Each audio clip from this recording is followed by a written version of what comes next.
Okey-doke. Good evening, everyone. I want to call to order the Daly City Housing Development Finance Agency, regular meeting of this particular agency for today, Monday, October 24th, 2016. May I have a roll call, please? Ms. Christensen? Here. Mr. Canepa? Here. Mr. Gingona? Here. Mr. Buenaventura? Present. Mr. Torres? Present. Okay, is there a motion to approve the minutes of So September moved. 12th? All those in favor say aye. Aye. Any opposition? Any abstentions? Minutes are approved.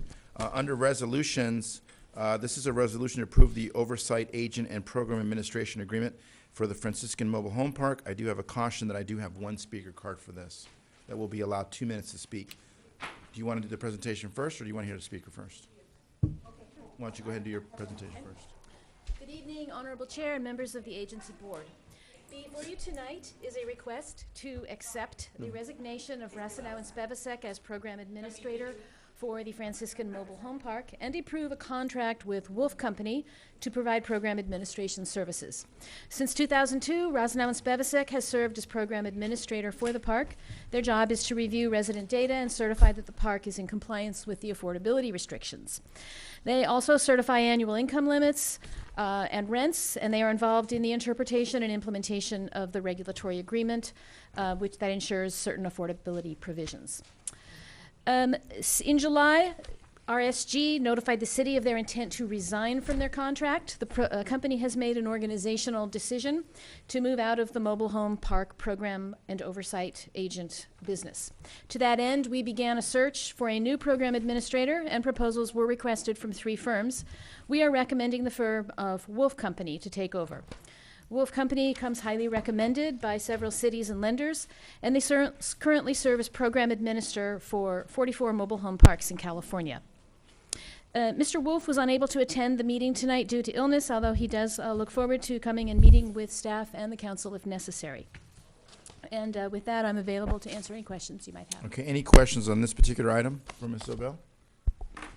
Is there anyone from Wolf here? No, he's sick. He's able to come. But there's no one else from his organization. Okay. Why don't I do this? Why don't I start calling up folks? If there's people here from Franciscan that would like to come up and speak at this moment, because this is about the issue of just changing the compliance manager, if you will.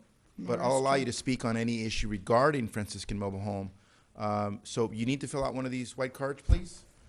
Make sure you give it up to the day as soon as possible, and I'll give you 2 minutes to speak, and our city clerk, Annette Hipona, will be monitoring the speakers, so please hand me your cards. The first card I have is Sin Thompson. Sin Thompson? Yes.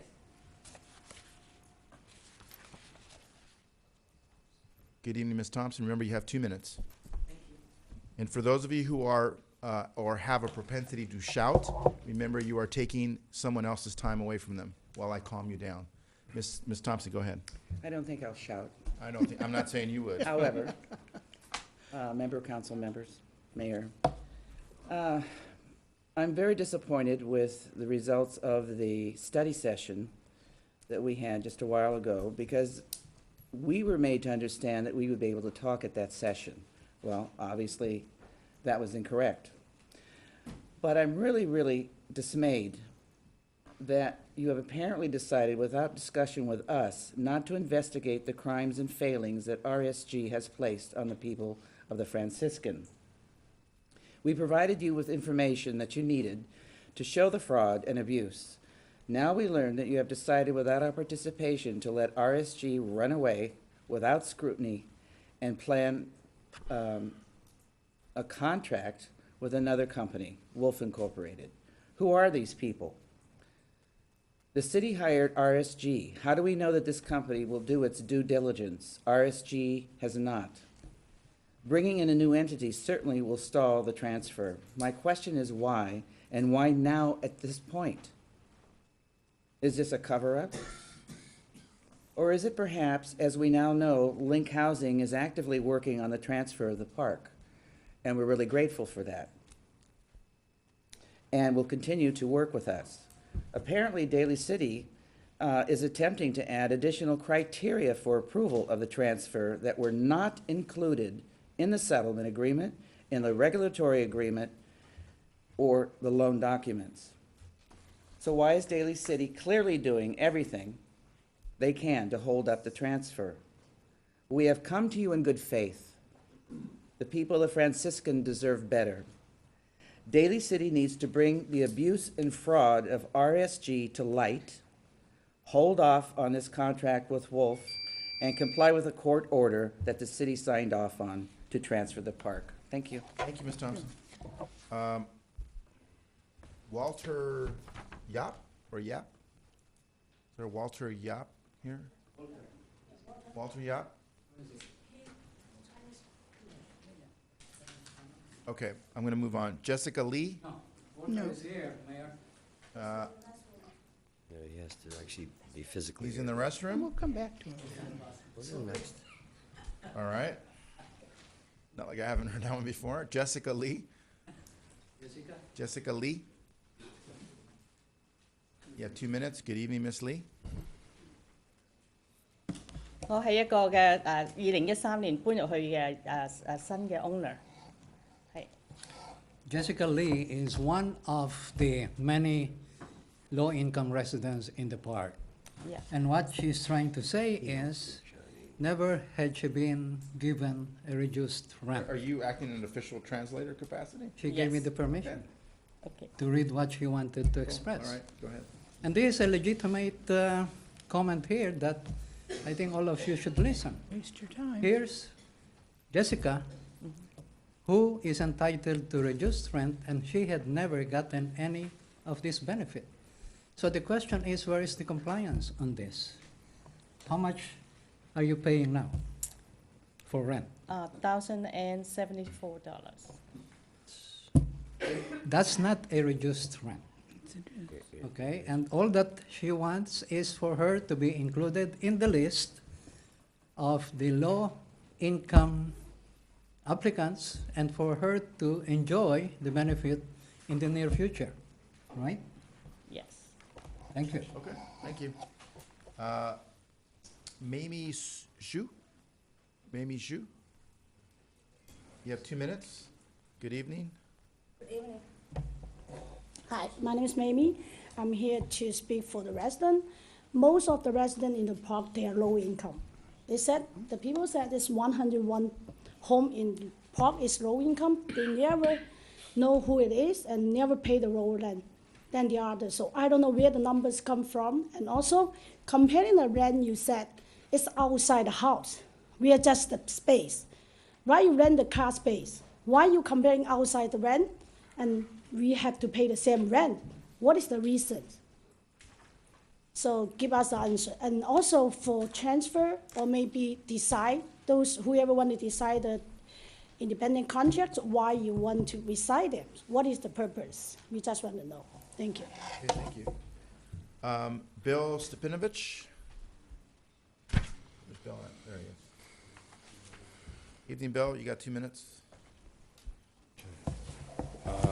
We, the residents, object to the release of RSG from, as the oversight agency because of the non-compliance. As they claim that it's in compliance, but it just isn't based on, as this council said, they're very reputable, but in the past they've been caught in an FBI investigation and then statewide, and now the city staff is proposing a new oversight agency that it's a small business, and one of the biggest bond issues they oversee is about $15 million. So we feel that they should not be released because they need to be held accountable for their actions. And many of the residents in 2001, 2002 were forced out, and that they lost their homes, and because of what the past injustices against our Okay, residents. thank you. Thank you. Relate to that? Get one in about RSG. Okay. Just real quick, he had stated something about the fact that would they be precluded from getting a remedy from RSG if RSG was released from this contract? Would they not be able to, he's alleging that they're liable in some way. Yeah, yeah, they can file anytime they want, right? So if they were released today if we were to do that today, that wouldn't affect their legal rights at all in being able to. No, because we can't take any action on comments because it hasn't been agendized. Yeah, I just It's- wanted to it's know nuts. about that. It's good that we Clarify put that. it out there that Thank you. remedies are not lost by the There it release is. of RSG. Okay, Sunny Kinney. 2 minutes. Hello, everyone. Council Mike, thank you very much for bringing that up. The truth is, you folks should not approve the request from RSD to resign. If you do that, you will be condoning all the fraud that RSG had committed since 2002. And we had submitted documents and proof that fraud had been committed by RSG, and the main issue there is the compliance. You cannot say that Link or you folks are in compliance based on what RSG is saying, because it's coming with fraudulent information. Remember all these large homes sitting on low-income sites. You folks have not disproven this. And all of these low-income residents are here. They are applying for their benefit and they're not given this chance at all. You have to keep RSG under your wings because we have to investigate them. As you said, Mayor Torres, you will invite them to be present here, and we expect a third session where we can question them and find out why they're liable. Remember that thousands of dollars are owed to these residents who were not given the benefit because of RSG's fraudulent activity. You know, we have documents showing that RSG says everything is okay, everything is in compliance, but where's the proof? Here's one question that they have to answer, and you might want to help them. We have a $15,000 rental assistance fund that we want to give to the lowest of the low income. Can you folks help us identify them so we can give out a monthly subsidy on them? I think that's a fair request, and you folks need to identify them with us. Okay, thank you, Sonny. That's the compliance issue. Thank you. Thank you. Walter Yap, are you back from the bathroom? Okay, he's done. I have no more cards. There you go. Let's move on. I have no other cards under the the Housing Development Finance Agency. Is there a motion to adjourn? You need to Oh, vote. sorry. Sorry. I forgot haven't about that. actually done our We were not business on yet. resolutions, right? I thought we were on public appearance. Okay, on the issue of the resolution, let's have a roll call, please, this is for the approval of the oversight agent. Who's the second? Well, we're going to have a little report first, don't we? I thought she already gave it. She That gave was it? Yeah, that was her report. Any question? That's what I was going to call for. Can I get through my rest of my thing? Thank you. I appreciate all the help, but, okay, so we're in for an approval of an oversight agent and program administration agreement for the Francisco Mobile Home Park. Is there a motion? So moved. Thank you. Is there a second? I'll second it. Can we have a roll call, please? Ms. Christensen? Yes. Mr. Canepa? No. Mr. Gingona? Yes. Mr. Buenaventura? No. Mr. Torres? Yes. Okay, the resolution's adopted. Okay, we're going on now to public appearances, oral communications. I have no, And can we just have a little bit of, maybe, for people present, we don't have the authority to say to RSG, you have to keep running your business here, correct? I mean, they said we're out. Right, you We don't have no power over them. you have no power over them. The only power you have really is that you have to consent to the approval of this. But if they want the to new stop. one, Of the right. new one. Yeah. Regulatory agreement. okay. Can I just Moving- ask a legal question? Does this body have any subpoena powers? It's not a quasi judicial body in this sense, because we don't, if you're thinking in terms of fraud in that aspect, no, we don't have that authority. It's not. To the extent if you file civil actions. Well, I guess what I'm also asking is, do we have the power to order by subpoena someone to appear before us and ask questions? No, not, because this is not a quasi judicial body. All right, that takes care of the, was there a motion to adjourn the Housing Development Finance Agency? moved. Second? All in favor, say aye. Aye. Aye. Okay, that is adjourned. Let's now turn to the regular meeting of the City Council for Monday, October 24th, 2016. Can I have you all rise, please, for the Pledge of Allegiance? I pledge allegiance to the flag of the United States of America, and to the republic for which it stands, one nation, under God, indivisible, with liberty and justice for all. Okay, may I have a roll call, please? Ms. Christensen, Here. Mr. Canepa. Here. Mr. Gingona, Here. Mr. Buenaventura. Present? Mr. Torres. Present. Is there approval of the minutes for the regular meeting of October 10th, 2016? Is there a second? Second. All in favor, say aye. Aye. Okay, I have that motion carries. I have an agenda approval request.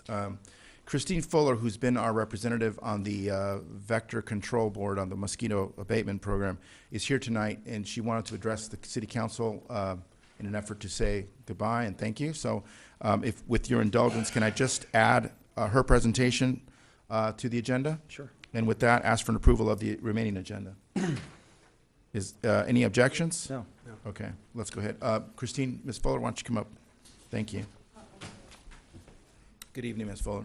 Good evening, Honorable Mayor Saltorres, and Vice Mayor Canepa, City Council, City Manager Patricia Martell, and Assistant City Manager Julie Underwood, our Attorney Rose Zimmerman, and Annette, our City Clerk, Hapona. I'm hereby this evening to announce that I, as effective September 8th, submitted my resignation letter to not seek reappointment on December 31st as a City of Daly City trustee for the San Mateo County Mosquito and Vector Control District. I hope I have given sufficient notification to allow enough time for my replacement. Over the last 10 years, I have proudly served as the appointed trustee on the board through the trials and tribulations thereof. Besides the governance on the board, I have contributed on various subcommittees such as the Policy Committee, Strategic Planning, Legislative, ad hoc hiring committees. Some of the accomplishments contributing to these thereof are the hiring of a new district manager after all of the fiasco. Need I say more? Our legal counsel has been replaced as well as our finance manager in addition. He's also from the county of San Mateo, so he's working for our district. We've also been working on a CSDA designation and a PEIR report. I believe that it's time for another citizen to experience serving as a board of trustee to the district and participate in the working relationship that I've enjoyed with the highly educated, exceptional staff, state-of-the-art laboratory, and fellow trustees, as well as all of you as my colleagues from the Congress, State Assembly, and everybody from the county.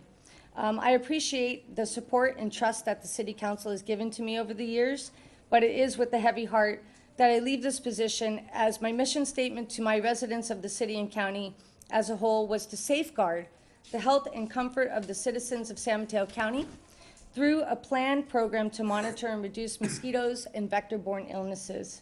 I want to thank the city manager, the assistant city manager, the staff, city council in particular, Patrick Sweetland from Wastewater Operations Director, John Fuller from Public Works, for their unwavering support and assistance along the way, as well as all of you, my colleagues. It's with deep appreciation and thanks to the San Mateo County Mosquito and Vector Control District in providing me the years of experience and camaraderie. As a member of that board, I will miss their company. With that said, I look forward to new opportunities to be able to serve the city and county and the state in the near future, and wish the next appointed trustee the best of wishes. Thank you. Thank you, Ms. Fuller. Let me just tell you that I really appreciate all you did for us here in Daly City, and especially for the county. It's not easy to serve on countywide boards. You weathered quite a many storm on that committee, and I appreciate your steadfastness, and I especially appreciated your updates to me and to the council You were very vigilant about doing that. It was great to get that information, and it's a shame that people don't understand how important the work you did, how important that work was, but I think it's safe to say that, we're all a little safer because of your work and your participation. So civic duty is one of the best duties we can be called to do in our country, and I thank you for your participation and all the things you did for us. Christine, thank you very much. That's an honor. Thank you. Yes, Judith? Just a special note to Christine. I loved her updates, and what I would do is highlight out of the update and then send it to neighborhood associations, people in my neighborhood, about the standing water, about what things that they had seen on the news, and you always kept us informed and in an understandable way. You didn't have to be a scientist to understand it, and I greatly appreciate that, as did all the people who I contacted. Thank you so much for your work. Thank you. Mr. Buenaventura? Yes, Ms. Fuller, I want to also thank you and congratulate you for an outstanding job that you've done. You have, the board that you're on is an extremely important one. I mean, you kept us updated, especially when things like the Zika virus was going on. I remember those updates and how important that information came up and how you presented West Nile virus, things like that. You've even invited us to your lab, for what do you call it? And I forgot to mention that. And, yes, those of you who have yeah. frequented the Yeah. state-of-the-art. very center. informative, very informative. Thank you. And I appreciate all the updates, the emails, and I think you've made us safer. So thank you for your service. It's very humbling. Thank you. I just want to thank you, Christine, for your public service. I think all the comments that my colleagues have said have been straight on. The one thing that I truly appreciate is just your diligence in understanding the issues. I know that you spent a lot of time looking through the packet, really understanding it. If you had questions, you would ask the staff. I've talked to other members who served with you on that board, and they said that you've done an incredible job. So on the one hand, it's a huge loss, but I'm sure you have many other things to do. But thank you for your service. Thank you so much. Thank you, guys. Thanks Thank again, you. Christine. Thank you very much. Thank Good you. night, thank you.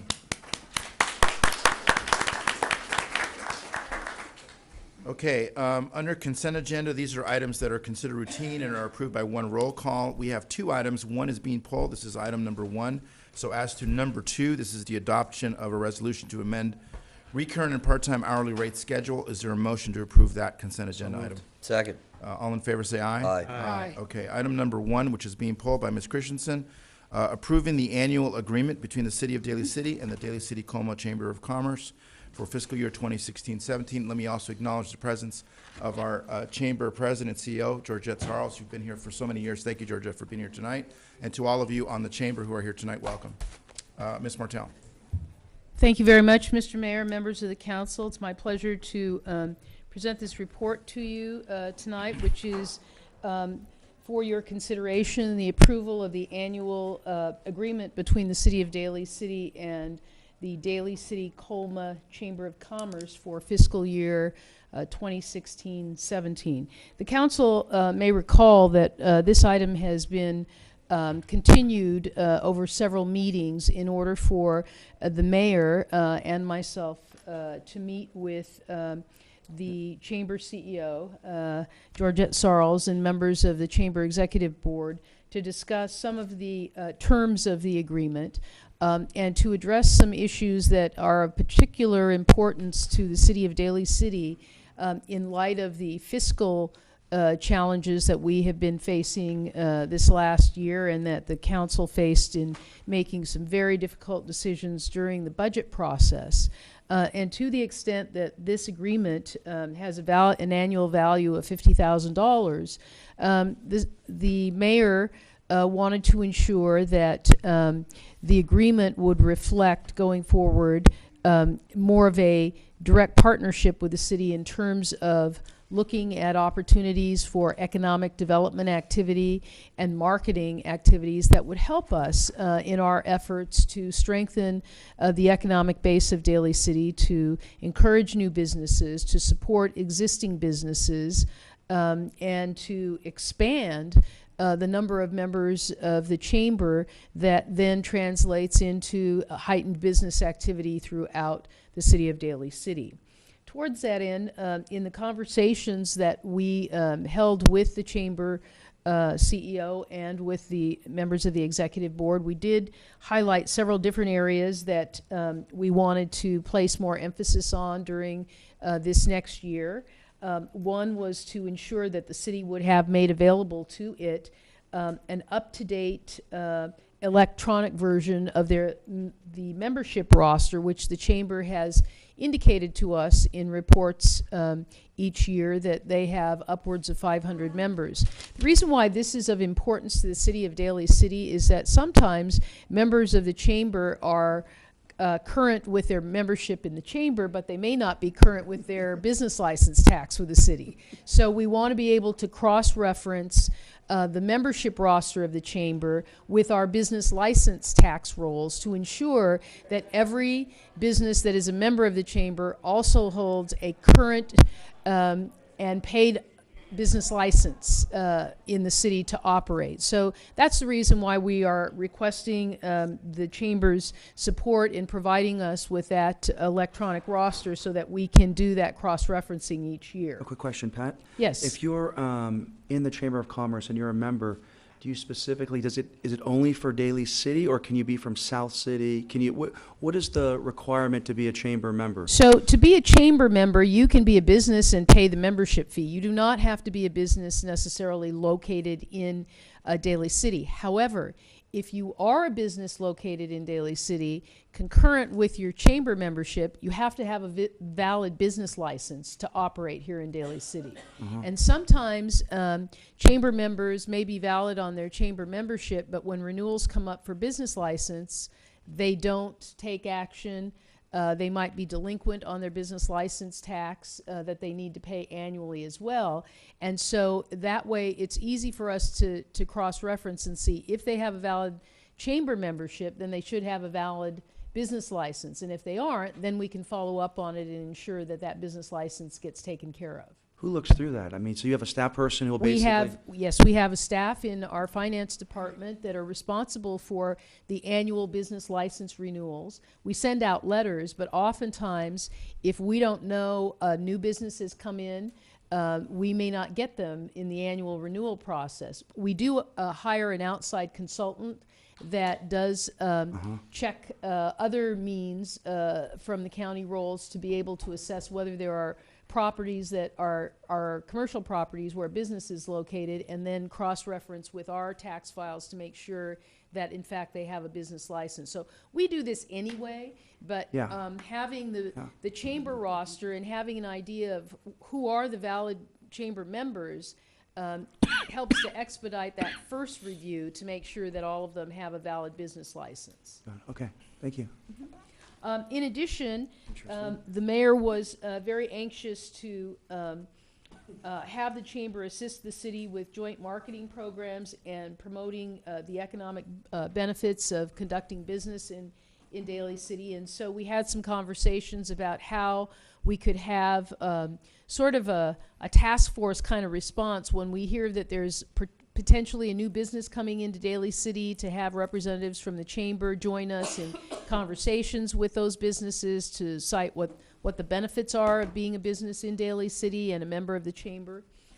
So we wanted to strengthen that relationship.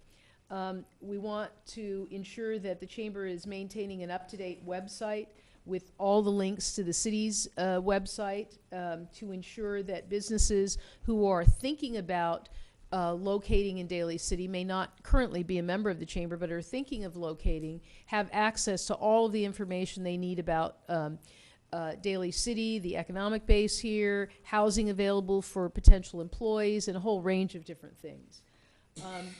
In addition, we recognize that the variety of chamber activities that are offered require a substantial amount of revenue.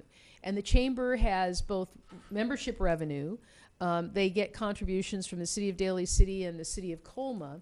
But we recognize that that's not always sufficient for all of the activities that they are engaged in, and particularly with respect to their scholarship program that benefits the youth of the community, and some of the business-to-business events and the business-to-consumer events that are conducted by the Chamber. So we want to ensure that the Chamber is working towards identifying other outside funding sources that can help them achieve both self-sufficiency, but then also expand the range of programs that they might be able to offer into the future. We also want to continue to support recognizing businesses that are part of the Cypress Business Awards recognition, that we want to acknowledge those businesses that are supporting community activities as well as chamber activities. And to support, to the extent that we can, the annual business-to-business events and the Taste of the City events, which the city provides in-kind support by allowing those activities to be held here at City Hall and other venues at no cost to the Chamber, but recognizing that's also part of the support that we provide in addition to the financial support. So we had a very good conversation with the executive board about these issues. They expressed some of their concerns about being able to activate a task force right away on every single occasion because of the fact that the chamber members are not always available. They're running their businesses. So we acknowledge that, but we did express our desire to continue to have that conversation and see how we can get other members of the chamber engaged, and particularly because the chamber, like the city, like every organization, is looking towards the future and succession planning and finding ways to develop chamber members who might in the future take over the activities of the chamber, and we want to create opportunities for those potential chamber members to work directly with the city in an effort to prepare them for some future date where they may be working more directly by heading up the chamber. Based on that, unless the mayor has anything else to I have a question. add to the conversation. Well, let me just acknowledge that I had the pleasure of working with Pat and with Georgette and her staff, along with Councilwoman Judith Christensen, who was quite instrumental in getting us a lot of great changes. Mr. Buenaventura. Yes, Mr. Mayor, I think one of the things that brought this issue to light, or one of the reasons why you wanted to look into this further, was your dissatisfaction with the Swinging Skirts tournament. And I'm wondering, has that been addressed to your satisfaction, and Yeah, what? no, it's a good question. So Daly City is sandwiched between, as you all know, between San Francisco and Santa Clara. The whole county suffers from an identity crisis in some respects because you've got events happening in San Francisco and events happening in Santa Clara, and nobody thinks about San Mateo County the way they should. I think the Chamber's done a superb job in getting us the visibility, getting the businesses to come here. But, you know, for me and for Judith and for Pat and for the city really was, you know, how do we take a good product and make it even better? The Swinging Skirts has been in the city for 4 years now, I think, or 3 or 4 years now. One thing, and I spent 6 hours with the chairman, the one man whose sole decision to bring a national tournament, really an international tournament, to Daly City, California, rested with this person. And his comments to me were he does not see Daly City businesses. There was no advertisement in the booklets. There was no advertisements in any of the printed materials. There was no tea sponsors. So when you go to a tournament or you have a dinner related to the tournament, there's always an expectation that the business community will come out in force. That helps an individual like this person say, yeah, I want to permanently house that tournament in Daly City. Why is that important for Daly City? Well, if Daly City is going to move to the 22nd century and move forward, for example, you know, we really need to think about bringing a hotel to the city. We have a huge crisis right now, a financial fiscal crisis, and if you do not bring a hotel to the city, you will continue to suffer. You will continue to see great strides being done on taxes not coming through on the general revenue side. To bring a hotel, you need to have a major event in the city, or you're going to suffer with, gee, give me your convention leftovers. Mm-hmm. So with the LPGA tournament coming here, you have an automatic yearly draw to a city. Now, how does that help a city? Well, you bring them here, The LPGA players all stayed at the Hampton Inn, and I see Mariana here, so thank you for doing what you did for them. But that's limited to the extent she's got rooms available. Plus, you don't have any banquet facilities. If you want to have a huge convention of golfers or whatever, you don't have anywhere to put them in Daly City. You got to go to South City. So again, we have South City or these other cities to our south taking money or taking possible revenue streams from us away. So bringing a hotel is instrumental. Having an LPGA tournament would therefore be one of the prerequisite steps to bringing a hotel. And maybe not, it's not a quid pro quo. What it does, it gives you value. You're able to go as a city council say, hey, we've got a major tournament here every frickin' year. Our business community is behind us every frickin' year. Sorry, I shouldn't say frickin'. Every flaking year. Every But single what it year. does is a hotel, we had the Crown Plaza was going to come here in 2006, 2007, before the hotel market crashed. But if you have a marquee name like the Crown Plaza coming here, they were going to build 200 and some rooms just north of the theaters here with 10,000 square feet of banquet facilities And then they changed it. and a full-time restaurant, full 24 hours. Think of what that would have done to the city. You would have had the seniors have places to have events. You would have had places for people to have weddings, baptismal, I mean, all kinds of events here. Plus you have major hotel name recognition. Now it's easier to then ripple effect it to other businesses. You know, when Twitter wants to move here, they say, well, what do you have? Well, we have a Crown Plaza and we have a major tournament. Okay, it's a little bit more marketing.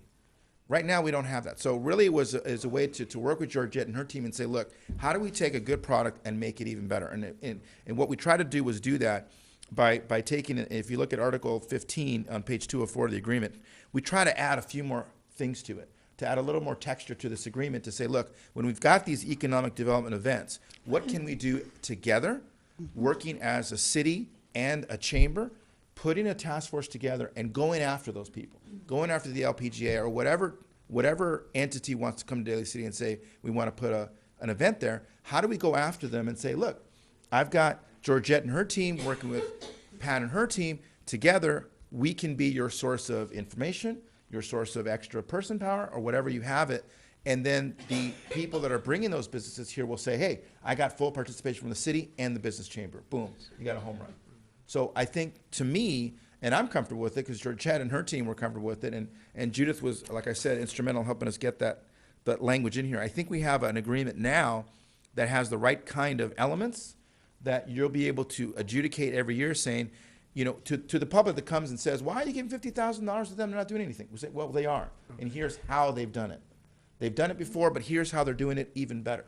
So I think we've gotten that. I don't know if you'd agree or disagree with me. Yeah, Hopefully you agree I'd with like to make a motion that we approve the agreement with a couple little amendments. me. Okay.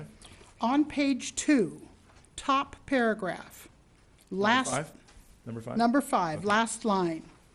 It says, basically that when a business is interested in new locations in Daly City, that the chamber will share this information with city staff as soon as it is received.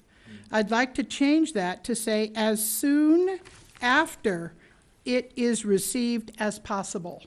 So that means if it, as soon as it's received is a little vague. It's like, is that 2 hours? Is that a week? Is that 7 days?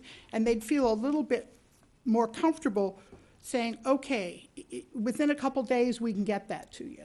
And so that would be my change. So it would say, would share this information with city staff as soon after it is received as possible.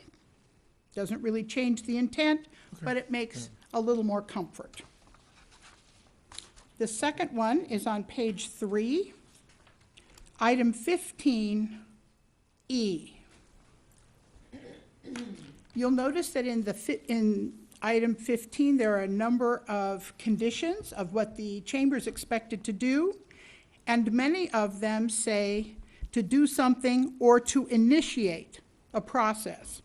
So the last one, number E, says to initiate or cause to be purchased tickets, passes, or other means of entry into an economic development event in an amount no less than 20% of its then current members.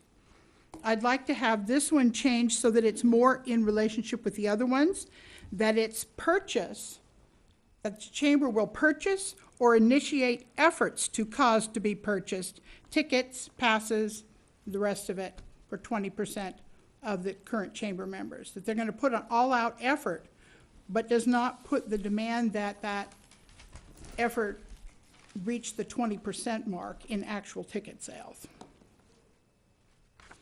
So And purchase, that's my motion. purchase or initiate efforts to cause to be purchased. Right, That is- yes. Are we looking at item E there? Yeah, item E, 15. So it's right in the first line. It would say purchase or initiate efforts to cause to be purchased. So it's just the three words, initiate efforts to. And I want to thank Georgette and the members of the Chamber of Commerce for meeting on multiple times so that everybody there felt comfortable with the words. And so that's my motion. Okay, is I there a got some. question on motions? Yeah. Are we looking at certain specific items we want to look at and change? Yeah, you can. Okay, that's I all. got one. Yeah, I got a friendly one for you. On that same one for 15B, I like this, the appointing the committee of one board member and no less than two non-board members to act as liaisons. I'd like to make it a little bit more formal in a sense that we get those names within 90 days and that we are able to schedule a meeting shortly after the board meeting so that we can get that, the kind of oversight that we want. I think that a reasonable way to do it would be perhaps to put in that, that this board chamber committee meet with the city on a quarterly basis. So it's not so onerous as a monthly meeting. okay, so you're proposing on B, it would say appointing a committee within 90 days of the signing of this agreement? To meet quarterly, and then to meet quarterly. quarterly?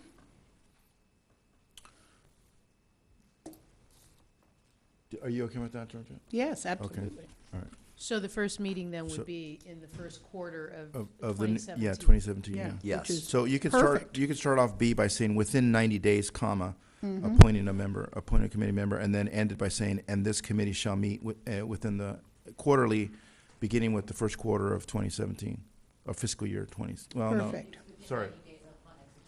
Upon execution Yeah. agreement, yeah, but you can't do fiscal year, if you're doing, we do an accounting, so just call it calendar year, yeah. Mm-hmm. Okay. Mr. Canova? I just have a quick question. Do we want to ask, does anyone from the chamber want to speak, or are they fine with what's being proposed? Did you wanna Georgette, speak, would you like to Georgette? say something? Well, she told me yesterday she was fine with it, so I'm optimistic. Do we have a microphone? We could bring a microphone to her. Yeah. No, the microphone doesn't. Oh, we don't have the microphone. Oh, okay, no worries. Sorry about that. No worries. Coming up.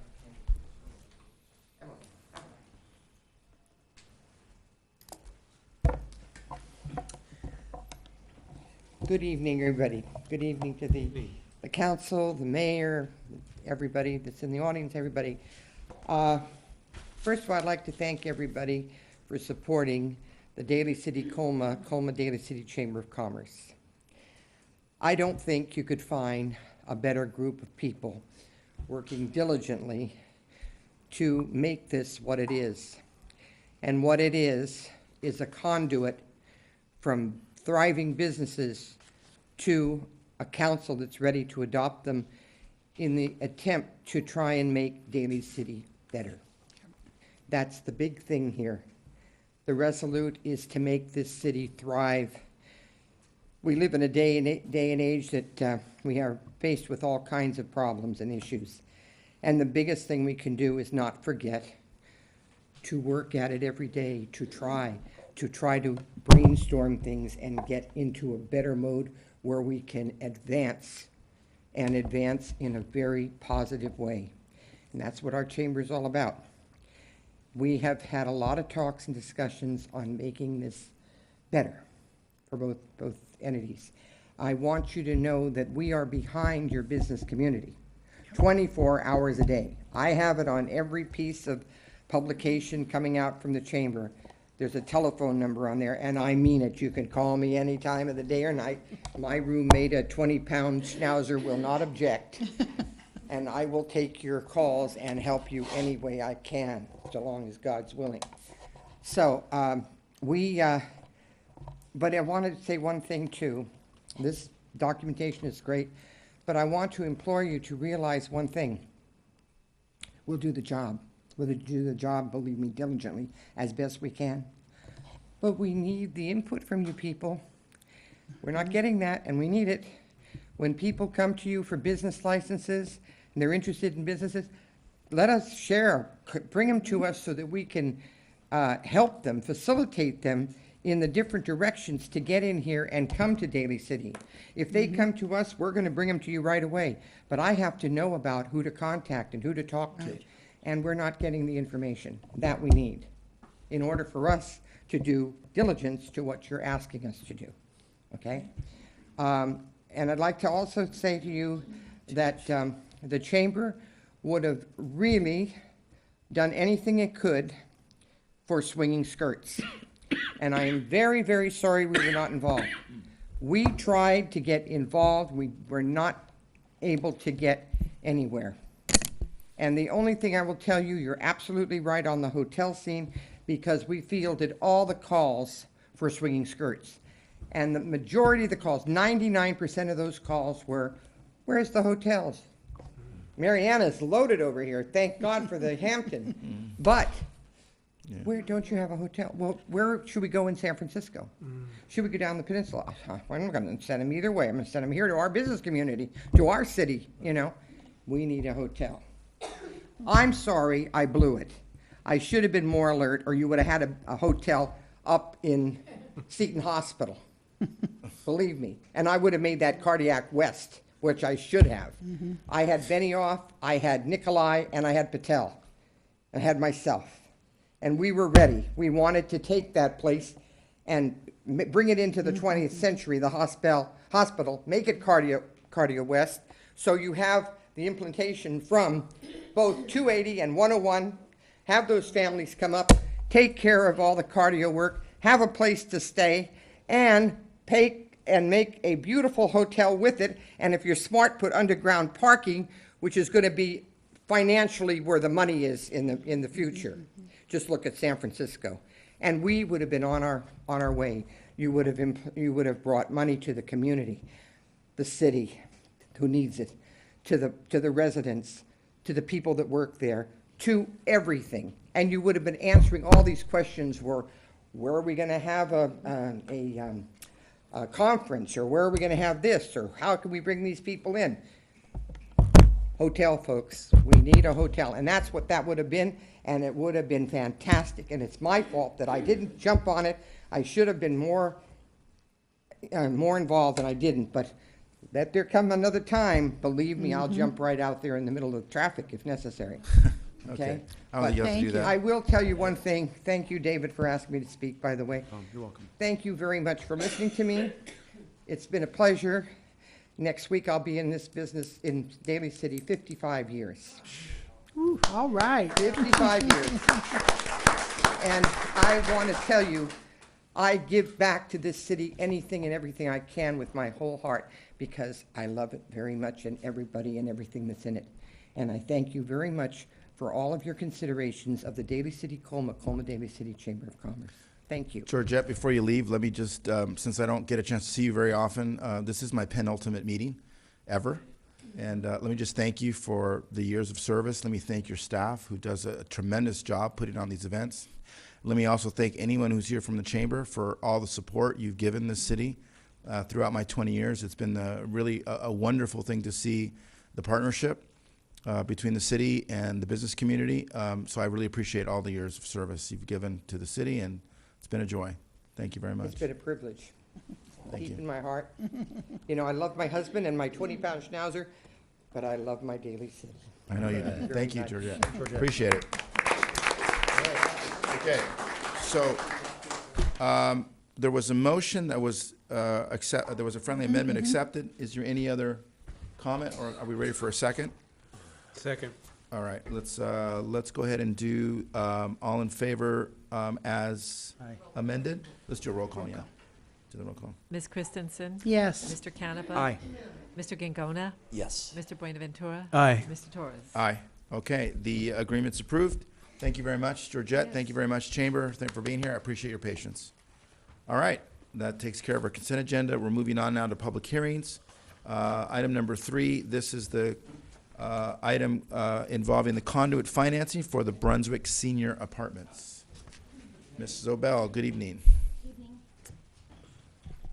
Good evening, Mayor and members of the council. On December 14th, 2015, the council approved a use permit and design review for a 227-unit senior apartment development located on Brunswick Street. The developer intends to use tax-exempt bonds to finance the project and has retained the California Statewide Community Development Authority to serve as bond issuer. At this time, the developer is seeking authority to issue up to $80 million in tax-exempt financing for the project. The bonds for this project will be the sole responsibility of the borrower, and the city will have no contractual, financial, or legal obligation or liability for the repayment of these bonds. In addition, these bonds will not constitute any type of indebtedness by the city. Once the city holds the public hearing, adopts the required resolution, no other participation of the city in the actions of the California Statewide Communities Development Authority or in the bond financing will be required. To summarize, approval of the bond issuance for Brunswick Apartments will enable Pacific West Communities to carry out development of 227 units earlier, it's 206 units. It will enable them to carry out development of 206 apartment units, and the bond issuance creates no obligation for the city to repay the bonds. And with that, I'm available, along with staff from the developer and the California Statewide Communities Development Authority, who is here tonight, to answer any questions you might have. All right, do we have any questions for Ms. Obel? No. All right, pretty, Straightforward. yeah, very straightforward. Thank you very much. Okay, so this is well, let me open the public hearing, and I don't have any cards on this particular item. So is there a motion to close the public hearing? So moved. Second? All in favor, say aye. Aye. Aye. Okay, is there a motion to adopt the resolution? So moved. Second? Roll call, please. Ms. Christensen? Yes. Mr. Canepa? Aye. Mr. Gangona? Yes. Mr. Buenaventura? Aye. Mr. Torres? Aye. The resolution is adopted. Thank you very much. Okay, under communications, this is a matter to adopt a resolution involving the transfer of title of the Bayshore Park in Daly City in support of affordable housing development at Midway Village. Did I get that right? Yeah. All right, let's go on. Good evening, Honorable Mayor, members of the council. You probably are all very familiar with Midway Village. It's a 150-unit affordable rental housing development in the Bayshore neighborhood, owned and operated by the County Housing Authority. In March, the Board of Supervisors and the governing board of the Housing Authority affirmed an overall concept of redeveloping the site. They plan to engage an affordable housing developer to redevelop the Midway Village site in order to better utilize the site to provide an increased number of affordable units, along with building a new child care center to replace the existing Bayshore Child Development Center facility. The authority will retain ownership of the land and then enter into a long-term ground lease with the affordable housing developer. The authority is seeking to acquire Bayshore Park for the purposes of creating a better overall site plan. This would also provide a better site plan potentially for the Bayshore Park as well. What would happen is once the city deeds the property over and they revise the site plan, after that's done, they would deed back an open space equivalent to what's there now, which is about 3.8 acres. So Back to us. Back to us. That's just To develop basically a trade. correct, to develop a new park, potentially with a soccer field and other facilities, Good. as well as parking. In 1991, contaminated soils were discovered at the Bayshore Park and a portion of Midway Village, and remediation efforts were carried out under the direction of the California Department of Toxic Substance Control. In 2008, DTSC entered into a release and settlement agreement with the city and other agencies, including the county, to recover the costs that were incurred in responding to the release and threatened release of contaminated soils.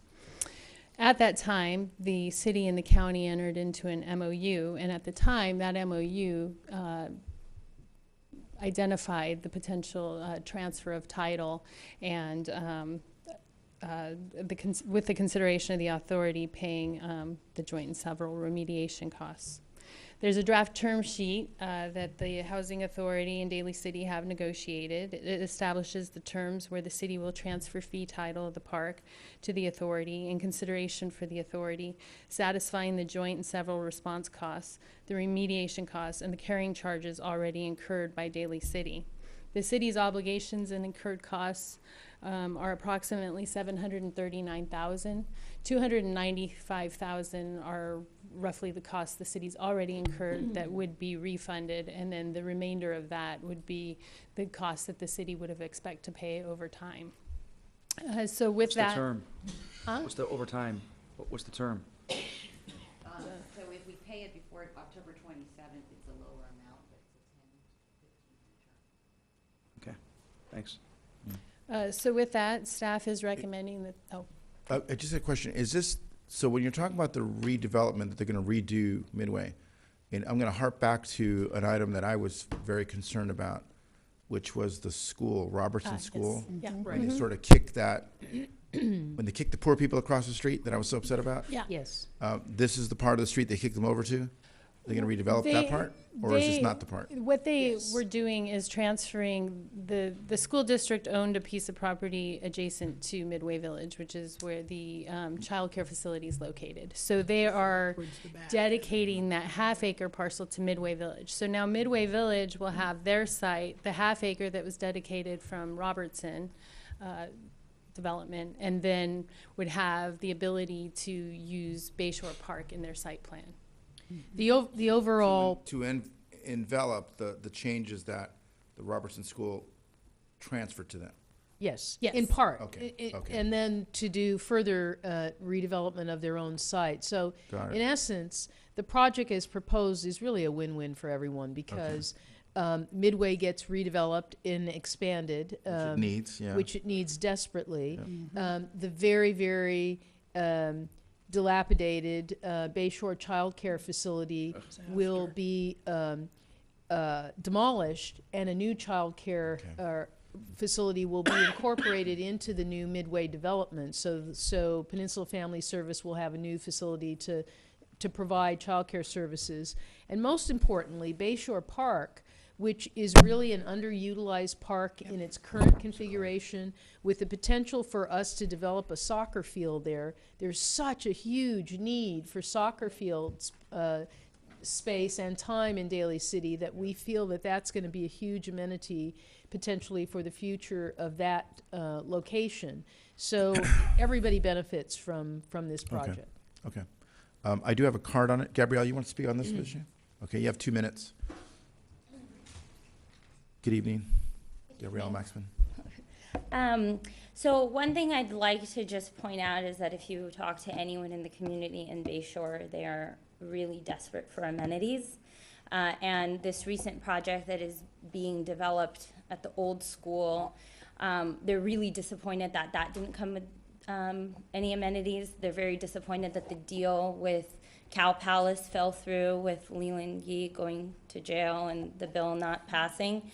And so I'd just like to stress that while a soccer field might seem really important, there is a soccer field a few blocks up that is heavily utilized, and that space might be better.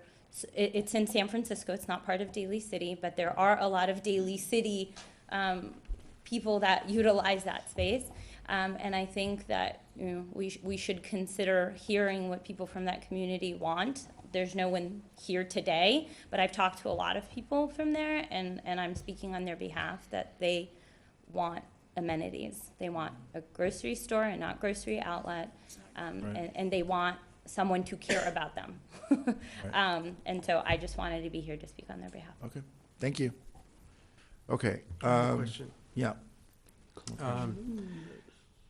So, and I'm just asking because I think I just need to understand, the contamination of the soil, what was contaminated? What was the substance in the soil? Do you want to respond to this? I can respond. So it was determined by TTSC, and they had filed a lawsuit that there was toxics on the land. So essentially, there was a cap that was kind of the cleanup. DTSC engaged in the cleanup, and that's the cost recovery that is engaged. Okay. It's related to the PG&E Related to the facility PG&E. next, That's right. next That's correct. door, and there was, over the long term, there was toxics identified with Okay. the original operation of the PG&E facility at that location. I see. Right, so parties to that included PG&E as well. Okay, as and part of so cleanup. the situation right now, it's completely been, It's Been completely. remediated completely. all right. It's been remediated completely, but part of the agreement, which I haven't looked at in some time, is that it maintain its park, that it maintained to be a park. Okay. And so if there were other uses on the site, Uh-huh. we'd have to go back to the state to discuss. So just to, we're not here to respond necessarily to public comment, but I do want to provide some clarification about the issue that was raised by Ms. Maxman right now. This is city-owned property. It is enveloped by the County of San Mateo's Housing Authority property. This is not commercial property. So when we look at amenities from the city's perspective of providing an enhanced recreational area, as opposed to just the passive park that exists there now and provide soccer field and enhanced activities on that site, there really isn't another use that we could provide on that location. So we couldn't build a commercial project there with a grocery store and that kind of thing. So our idea in working with the county is if they're going to expand the housing authority, improve that, build a new child care center for Midway and for the Bayshore area that benefits low-income people. It is one of the only low-income child care development centers in the North County.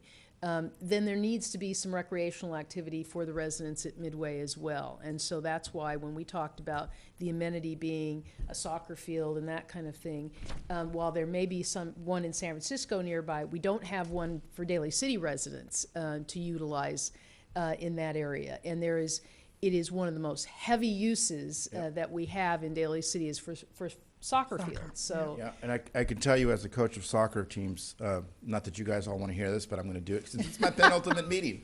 I coach soccer, and we have to tell San Francisco Park and Recreation by the end of April how many teams we have and whether we need the use of their fields because they have so much request. So it's a big need. And to your point, I think it's not lost on this council that the really big fish to fry is the Cow Palace property. Part of it, at least the part of it that was once designated to be surplus, along with the Sayufi property and our own property there. I mean, that's really where the meat is. So as we move forward, as this council moves forward in the coming years, we have to take a look at, how do we develop and bring the markets and bring the post office and all the various daily amenities that this neighborhood has not had for a number of years. So anyway, I don't want to get lost on the issue. Let's go back to if there's a motion to adopt this resolution. So moved. Second. Roll call, please. Ms. Christensen? Yes. Mr. Canepa? Aye. Mr. Gingona? Yes. Mr. Buenaventura? Aye. Mr. Torres? Aye. Resolution passes. Item number 5, use permit. This is a use permit for the conversion of a commercial building to a mixed-use property at 75 Pueblo Street. Michael? Thank you, Honorable Mayor and members of the City Council. This is a request to convert a portion of the building at 75 Pueblo Street to a residential use. Requires a use permit from the City Council. The subject property is located at the northeast corner of Geneva Avenue and Pueblo Street here. The proposal includes the conversion of a portion of an existing commercial building to one 723 square foot studio apartment. This portion of the building is presently used for general storage, and there is a single parking space proposed in accordance with our zoning regulations, which require one parking space for a studio apartment. This is the current Pueblo Street frontage, and this is the current frontage on Geneva Avenue. As the City Council may have noticed, we've added some conditions of approval to this project where this frontage would get cleaned up. The commercial entities would have some physical separation between them in terms of improvements made at the facade of the building so that they would be distinctive. Paint, something that would provide some visual distinction between the businesses. The project site plans shown here. So this is Geneva Avenue, this is Pueblo Street, and this is the proposed portion of the building that would become residential. We've added a condition of approval that there be trash storage provided at the lower left portion of the building, as well as frontage improvements to this portion of the building as well to make it look residential, somewhat residential in character. This is the proposed floor plan. It's a studio apartment. The parking space is here. The residential use is to the rear of it. Building elevation, the applicant's proposed replacing the garage door. We've proposed a condition of approval requiring automatic garage door opener, as well as, again, facade improvement here to make the residential portion of the building distinguished from the rest of the building. Colored elevation, proposal to paint the building. What is he proposing to put on for the mixed use? I mean, there's one residential, what's the other use for it? The other uses are already existing. Oh, he's gonna leave the existing? Yeah, these not aren't new. changing. We're just gonna get new signs. and- New signs, clean it up. It's kind of busy, and there's some signs here that haven't been Yeah, it permitted. does. Doesn't even look like Daly. I've already gone over the project's conditions of approval in the presentation. The city council needs to determine whether residential use would fit into this location. Against, there are existing residential uses to the north, so the use of this portion of the building as a residential use is appropriate. The planning commission reviewed the project and is recommending its approval to the city council. If there's any questions, we'll be happy to answer them. Okay, any questions for Michael? Make a motion to adopt the resolution. Second? Okay, all those in favor say aye. Aye. Any objections? Oh, roll call. Oh, I'm sorry, it's a resolution, you're right. It's roll call, please. Ms. Christensen? Yes. Mr. Canepa? Yes. Mr. Gingona? Yes. Mr. Buenaventura? Aye. Mr. Torres? Aye. Okay, resolution's passed. Thank you, Michael. Why don't you stay put, because we got you on for coastal development permit.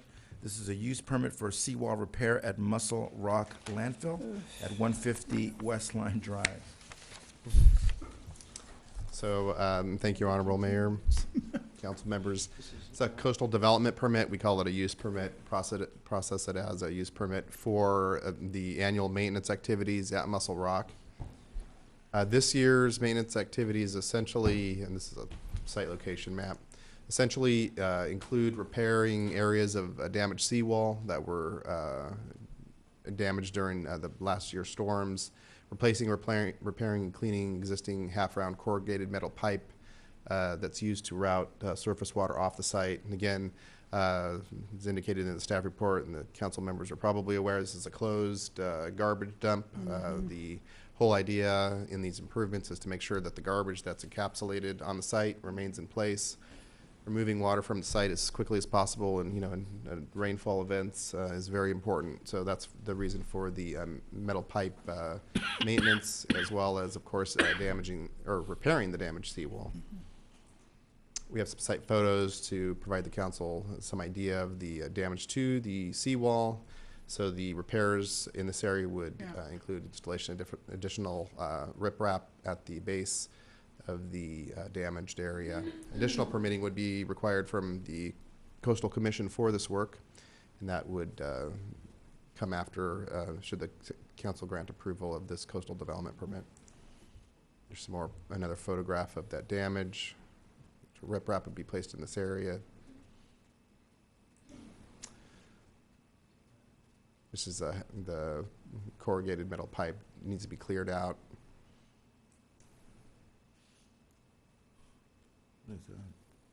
Yeah, this is a drainage inlet that would, this area would be cleaned as well. You can actually pour the cement this time, not just leave it back. Was that a yes? Yes. Okay. Well, Wanted to make sure. Sorry. Back there. Okay. So, This proposal is consistent with the city's coastal development program for a number of reasons. They're outlined in the staff report and provided on screen. Is the coastal commission approval dependent on our approval, or does it go the other way around? They're different approvals. So the city has jurisdiction above the mean high tide line, and that's what the city council would be granting approval of. And then in the area beneath the mean high tide line, the coastal commission has jurisdiction, so they need to give their own permit for that. Got it. All right, any other questions for Michael? No, just the comment was when you make a really big mistake, you have to pay for it for decades. Putting a garbage dump there was a really bad idea. And now, That was a long time ago, too. unfortunately, Time ago. That was a very long we're time. having to pay for it on an ongoing basis. All right, is there a motion to adopt the resolution? So moved. Second. Roll call, please. Ms. Christensen? Yes. Mr. Canepa? Aye. Mr. Gangona? Yes. Mr. Buenaventura? Aye. Mr. Torres? Aye. All right, thank you. Thank you. Thank you both. Number 7, this is a draft response to the 2015-2016 grand jury report entitled San Mateo County's Cottage Industry of Sanitary Districts. An ominous name for a wonderful report, I'm sure. Ms. Martell, and you're going to give us a So very... this is Brevity. the Brevity. report You're you've gonna give been us a waiting brief- for all night. Brevity's brief- important. Brevity's important. Brief summary of your draft. Remember that brevity is the soul of wit. Ms. I Martell. trust that you've looked at Thank the you for report that. and see this is the Yes. shortest one that's ever been presented to the council. Surprisingly so, yeah. Mr. Mayor and council members, on June 29th of this year, the grand jury, the sitting grand jury, issued a report titled San Mateo County's Cottage Industry of Sanitary Districts.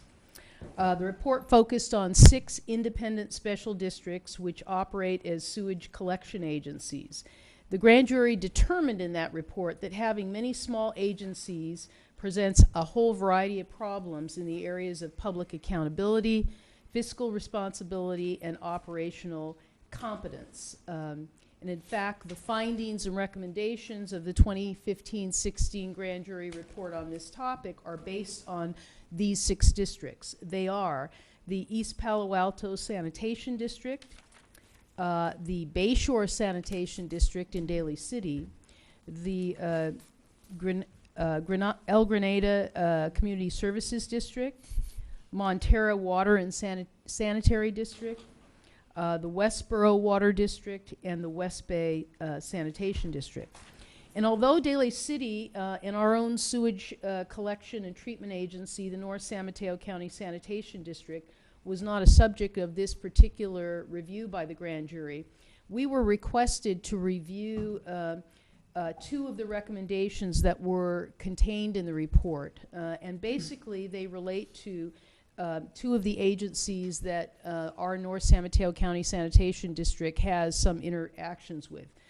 The first, in recommendation 1 of the grand jury report, is that the board members and staff from the Bayshore Sanitation District, the cities of Brisbane and Daly City meet to discuss the potential assumption of services provided by the Bayshore Sanitary District into either the city of Brisbane or the city of Daly City. And for us to evaluate alternatives and determine whether there are benefits to ratepayers from one of those 2 agencies assuming services of the Bayshore Sanitation District. And we were requested, if we were to undertake this study, to issue a final report with recommendations and a plan by September 30th of next year. The second recommendation that was directed to Daly City to respond to was the same format, to establish a committee made up of staff and board members from the Westboro Water District, from Daly City, and the City of South San Francisco to discuss the assumption of services provided by the Westboro Water District into Daly City or South San Francisco. And again, to evaluate all the alternatives, to determine if there were benefits to the ratepayers, and to come up with a plan for that kind of consolidation by next year.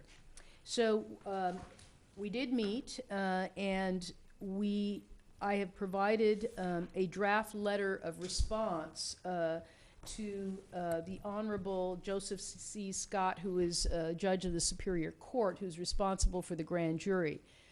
in which I have outlined what occurred in our conversations with those other agencies. And that provides the substance of our draft response, which then you can provide your input to me.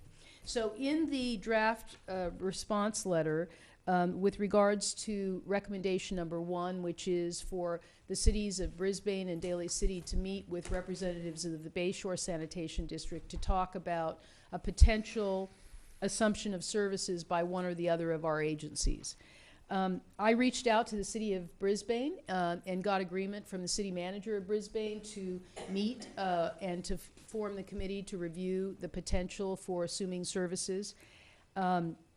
However, the Bayshore Sanitation District expressed a lack of interest in pursuing implementation of this recommendation on the basis that it's not warranted or reasonable.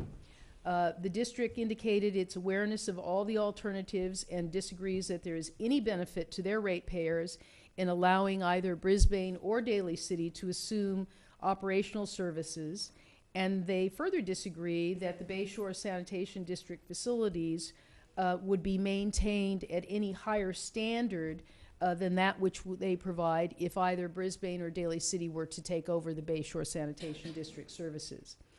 So, given the lack of political will to consider an alternative to the current delivery of services by the Bayshore Sanitation District, as has been the case in the past when LAFCO has asked Daly City to comment on sphere of influence issues related to Colma, the Colma Volunteer Fire District, Bayshore Sanitation District. Daly City's position has always been, if there is no political will on the part of the other agency for Daly City to take over those services, then Daly City has no interest in imposing its political will on those agencies. And so given Bayshore's position, I notified the city of Brisbane that I didn't think that we would be able to implement this recommendation because we were not going to force our political will on our residents in the Bayshore neighborhood. With regards to recommendation number 4, which is to form a committee for the same purpose to look at the Westboro Water District with the city of South San Francisco, we did meet. Representative staff of the city of South San Francisco, the Westboro Water District, and I and Patrick Sweetland met to discuss the potential options. Just by way of background information for the council and for the members of the public who are here or listening at home, I think you are aware that since the 60s, Daly City has provided sanitation services to residents of South San Francisco through the Westboro Water District by contract. At one time, that area of South San Francisco, which is west of 280, at around Westboro Boulevard, we had an opportunity, meaning Daly City. I was not here, none of you were here, but this was in the 60s. They had an opportunity to annex that area of South San Francisco into Daly City. We opted not to annex. Bless you. Bless you. We opted not to annex that area, but we did, via agreement, agree to provide sanitation services to the Westboro Water District. So we have continued to do that satisfactorily. They pay the same rate as our ratepayers here in Daly City. There is an additional surcharge for customers of the Westboro Water District, and that actually provides for the pumping costs that we have to pump their sewage here and up to our treatment plant. Those circumstances seem to work very well for the Westboro Water District. They're not interested in Daly City doing anything else in terms of taking over their water service. Because they have water service through the California Water Company. Can I remind the staff to turn off all cell phones, please? There was not interest on the part of Cal Water or the city of South San Francisco to look at any other alternative to providing service. So again, there being no political will on the part of any of the 3 agencies involved to change the current delivery services, the response to recommendation 4 is that we met, we discussed, we declined to move forward, and therefore things should remain as they are with the Westboro Water District providing water service through Cal Water and sanitation services through the North San Mateo County Sanitation District, without the city of Daly City imposing itself in a complete way in a different jurisdiction, meaning the city of South San Francisco. So with that, that concludes my draft response. If you have input that you would like to add to the response, I can certainly amend it. If not, I wait your direction, and then I will convey this Make a communication motion. to Judge Scott. Make a motion to accept the report. Second. Yeah. is We there, don't even- This is any. Yeah, I mean, okay. I don't know how you guys feel, but I will say this since it's my penultimate meeting, since I keep saying that. Love that But word. it gets a little taxing when the grand jury keeps trying to make us do things.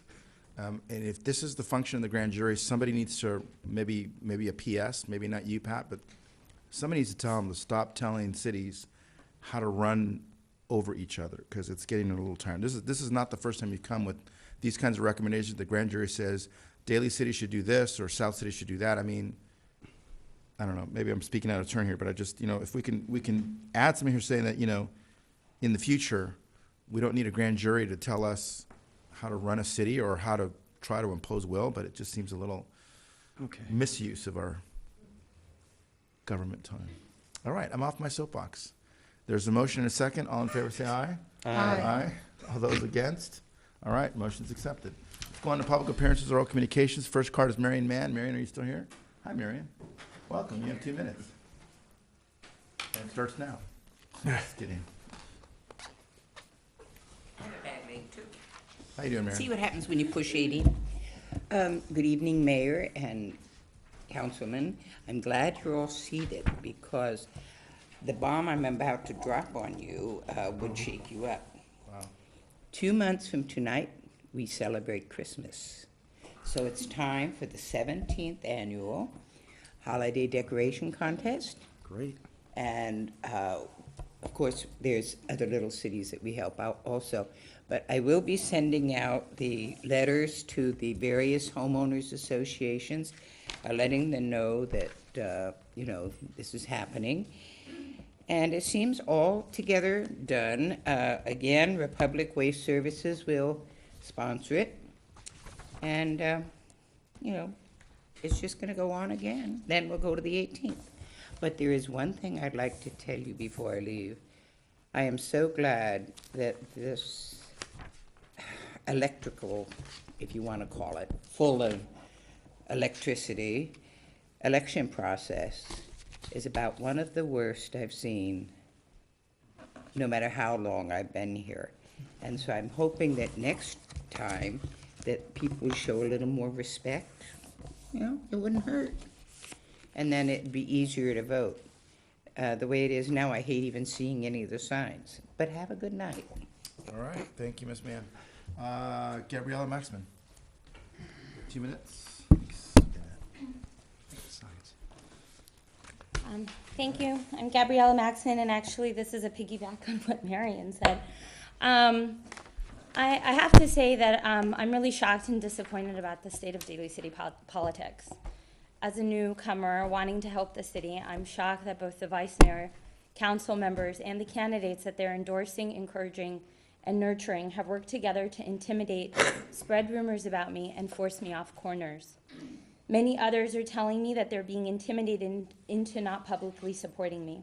2 weeks ago, Vice Mayor Canepa told me to leave Washington and Uniparacera because it was, quote, his corner, and everyone knows that, and I couldn't be there. And I have a witness who will confirm this, Wes, who works there. Yesterday, I was standing on the corner of Saramonte and Gellert, a block from where I used to live, when candidates Sylvester and Manalo came with their large signs, stood right in front of me, blocking the visibility of my sign, where I had been for almost an hour. And when I asked them to move, they informed me that they would not. Then Mr. Sylvester glared at me, raised his voice, and said, "What are you going to do about it?" Since I was there alone and there was 5 in their party, including Council Member Buenaventura, I feared for my safety and I moved to another corner. It makes me so very sad that this is how low we have gone. But as Michelle Obama says, when they go low, you go high. I know from speaking with people that this is business as usual in our town, but that makes me also very sad. We have a choice of every day when we wake up how we want to conduct ourselves. We should want to set examples for our children and other young people like myself who are interested in entering the political arena. I cannot imagine why anyone would want to run for office in this city knowing that this is what they have to endure. And it worries me to think what example such bullying behavior is setting for our children. I urge everyone involved to think about how they conduct themselves, because I know I do daily. Thank you. Okay, thank you. Any appointments to board commission? All right, hearing none, we'll go on to council committee reports. A council committee meeting, there was one done with Ms. Christensen and Mr. Canepa. Please go ahead, Ms. Christensen. Okay. Coming before you soon will be an explanation of some new residential rules. And I just want to share with you a few of the highlights. One is that the state of California has passed a new law that says if you have a secondary unit or an in-law unit, now they're calling it an accessory building unit, but whether they change the name, it doesn't change the reality of what it is that the city can no longer deny the ability of people to have that if the only thing holding them back is that they don't have the 2 parking spots that are required. So in talking with staff, we actually didn't think this would probably change very much because there's an awful lot of homes that have secondary units in them currently, but do not provide the extra parking. So it may actually offer us the opportunity to have those units be approved and, you know, make sure that they're up to code, but also that we can count them as affordable housing in our city because they're already here. Another thing that's coming up that will be of interest is the off-driveway parking option. And parking is beyond a crisis in this city. In certain neighborhoods, it's literally destroying people's quality of life. They cannot park within 2, 3, 4 blocks of their own home. Think of yourself. There's a lady in my neighborhood, pregnant, 2 kids under the age of 5, and a bag of groceries. Now, how's that going to work when she has to park, 3 blocks from home? So this new option would be is if your lot is 25 feet or less, that you would be able to have your car parked in front of your 1-car garage, and that next to that, parallel, that you would be able to put in another parking slab. You cannot increase the driveway entrance because that would destroy the street parking. And I know that this will be controversial, but I can guarantee in my neighborhood, people are going to be dancing in the streets. Probably in Mr. Gingona's neighborhood as well, because we have the 25-foot lots. And that in lots greater than 25 feet wide, this option will be made available, except you have to provide 25 square feet of landscaping that would make it more attractive. So people who have extra cars or who have to have extra wage earners in their home just to pay the mortgage, that will be a benefit. I'm sure there'll be some old folks like me, like my age, that will be grumbling about this, but let's approach this with an open and loving heart for the younger members of our community. There's also some changes on fences, some changes on the heights of auxiliary buildings. So there's going to be a lot of little details that if you're interested in those things, they will come before us and you'll have a chance to speak on them. But this is just sort of giving you a little bit of a heads up. And that's it. Okay. All right. We're moving on to any reports from the staff? None? Okay. And we have several adjourn in memories tonight. Let me start with Mr. Gingona. I'd like to adjourn in memory today of Alice Peña-Bulos. Alice Bulos was a very good friend of mine, a community member, lived in South San Francisco, graduated of the University of Santo Tomas, and also the godmother of Filipino politics in Northern California. She was very close to me. Many years ago when I first decided to run for city council, I went to Alice's house and was able to get her support, and was she was they call her the Grand Dame of Philippine politics in Northern California. And from a personal level, let me just say that the main thing that I'll miss about her is her sense of humor. And it was a very quiet sense of humor, one that she didn't display that often, but in those times when I shared with her some very humorous times. But on a more serious note, she will be missed. Our community is diminished as a result of her loss, and I will miss her. Rest in peace, Tita Alice. The second one I want to do is the brother of Helen Fisicaro, and that would be Phil Sigmund. And Phil passed away after a long illness. Helen was very close to him, and he's survived by his family members, and he truly will also be missed. Okay, we also are journeying in memory tonight of Tom Minshew. Tom was the retired superintendent of the Jefferson Union High School District. Some of our employees and their immediate families have also experienced losses. We'd like to journey in memory tonight of Nancy Hazelton. Miss Hazelton was police officer Daniel Hazelton's mother. Roberta Poti, which is police officer Isaako Poti's grandmother. And Jaime Silugin, which is economic community development employee Linnell Silugin's father. So to those family members, to our employees, and to those we've adjourned, we Mr. extend our Mayor, deepest condolences. Can Yes, I Mr. Ventura. just say something? So I'm going to make an appeal to the members of the community to help out Alice Bullis's family.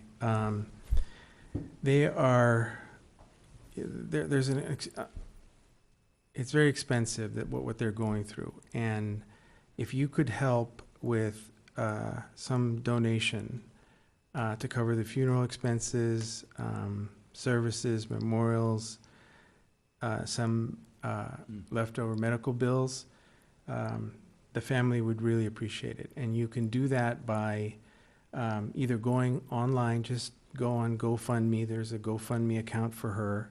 Just type in her name, I'm sure you could find it.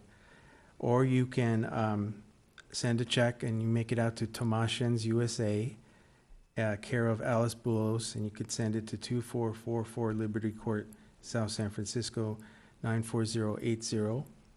And for those who want to come and honor her, there's going to be three important dates. October 29th, which is a Saturday.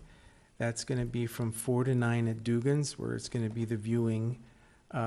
And also there's going to be a rosary at the end of the evening. Same thing's going to happen the next day, Sunday, October 30th, from 4 to 9 at Dugan's also. And then the funeral will be October 31st at 10:30 a.m. at St. Augustine in South San Francisco. There's going to be a lot of people there, so if you want to share in honoring her, please come early. And then, so I just can't stress enough how much Alice meant to the community, to a lot of people. I think the community is still in shock, and we have lost a tremendous leader, someone that will never be replaced. And I'm very saddened by what has happened to her and all the leaders that have passed away this past year. It's been a sad occasion. So please come to and honor her if you can. We'd really appreciate it. Thank you. Thank you, Mr. Mayor. Thank you, Mr. Ventura. Okay, if there's no objections, the meeting is now adjourned. Thank you, everyone. Thank you for being here.